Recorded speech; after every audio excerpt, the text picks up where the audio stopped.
All week, the former children's home behind me, HAUT DE LA GARENNE in Jersey, has been revealing grim secret after grim secret. Since the first remains were discovered last weekend, this place has become the focus of worldwide media attention. All week, witnesses have been surfacing with horrific tales of abuse. The police are now conducting the largest criminal inquiry in the island's history. But there are huge question marks over the way the island's government and state have handled these allegations of child abuse. Why, islanders want to know, wasn't more done to protect Jersey's most vulnerable? And people want to know, has there been a cover-up? In the past week, allegations of abuse have come to light regarding not just HAUT DE LA GARENNE, but also a school in Jersey. And there's been concern and serious criticism over the treatment of children at the island's secure unit for young people, Greenfields. Tonight, Inside Out can reveal further serious allegations of abuse at another children's home, Blanche-Pierre. Former Minister Senator Stuart Dibray claims this is just part of a wider problem. All kinds of children that have got vulnerabilities have been repeatedly betrayed and let down by the states of Jersey over the decades. It's absolutely clear now, even on what we know already, that there has been systemic failure, a culture of neglect and maltreatment and cover-up in respect of vulnerable children for decade after decade after decade.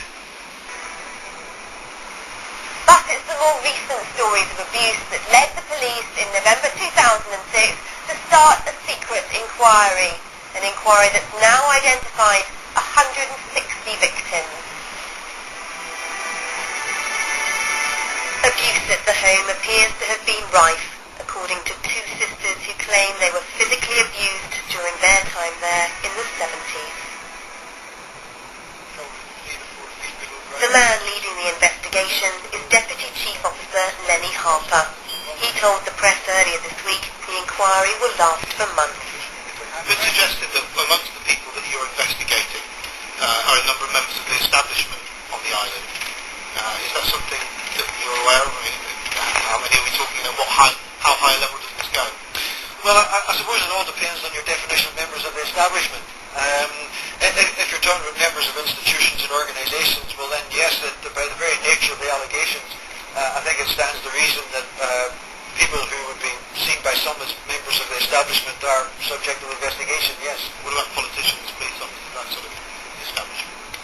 It ranges over a long list of institutions, and it would be surprising if some of the people you mentioned didn't feature at the inquiry. He's rejected any notion of a high-level government conspiracy, but former Health Minister Stuart Dibray claims the sheer weight of evidence is fueling his assertion that Jersey has a cover-up culture. Earlier this week, BBC cameras caught this exchange between Senator Dibray and the island's Chief Minister Frank Walker after a radio interview. Frank, we're talking about dead children. Yes, exactly. So you shouldn't be politicising it. You should now be showing your support for Island Police. I'm not going to get the point to find out who you're trying to sharp Jersey internationally.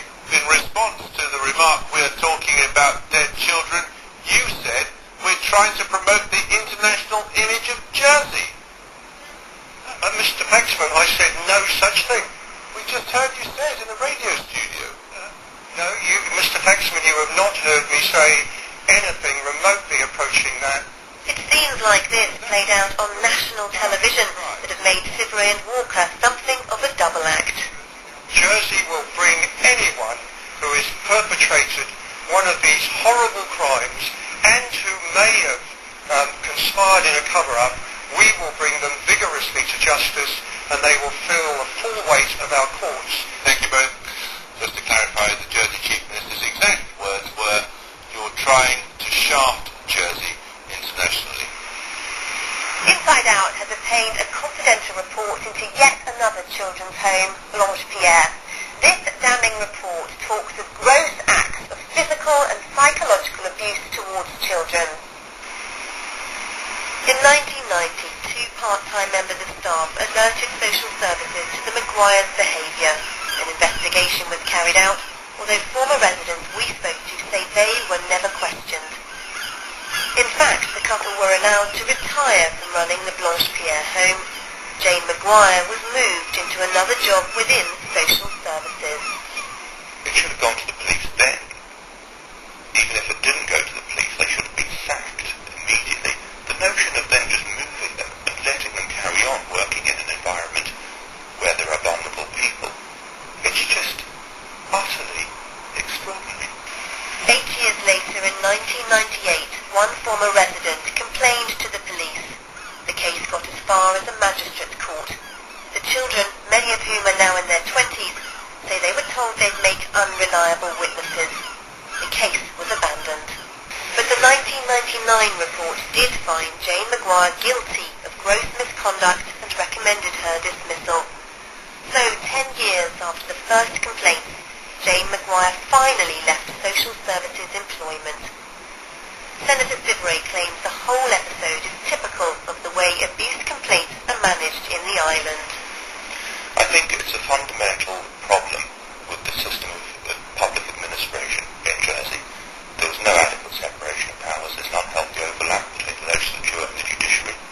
But the departments of the states themselves, the people who work in them and who perhaps ought to be regulating and monitoring each other, they know each other, they're friends, they go to each other's dinner parties, and they have a common and shared interest, of course, in maintaining the veneer that everything and all the services are working just fine.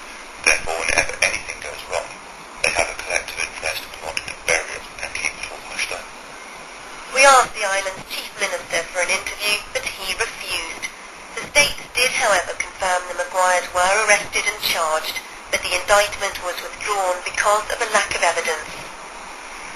So with concerns stretching back nearly 60 years, culminating in a criminal inquiry here at HAUT De La Garenne, what chance is there of fundamental change in the government of Jersey?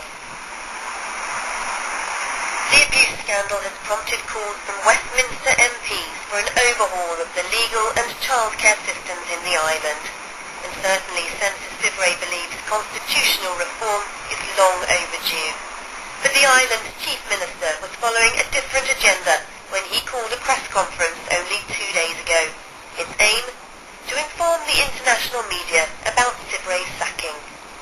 I would make it clear that I have not invited Senator Sivray to sit alongside me. He's chosen to do so of his own volition, but I will not make any further comments on that. So it's not been found out. Has there been a cover-up? Absolutely not. But if there has, I say not because I have no evidence of a cover-up, but if there has, and I've made this very clear in interviews a couple of days ago, then anyone involved in a cover-up will be investigated as vigorously and as thoroughly as anyone who may have perpetrated these horrendous crimes in the first place.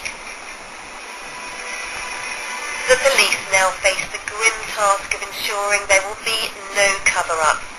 But it's also stirred up a welter of emotion and painful memories, long buried in the island's hidden past.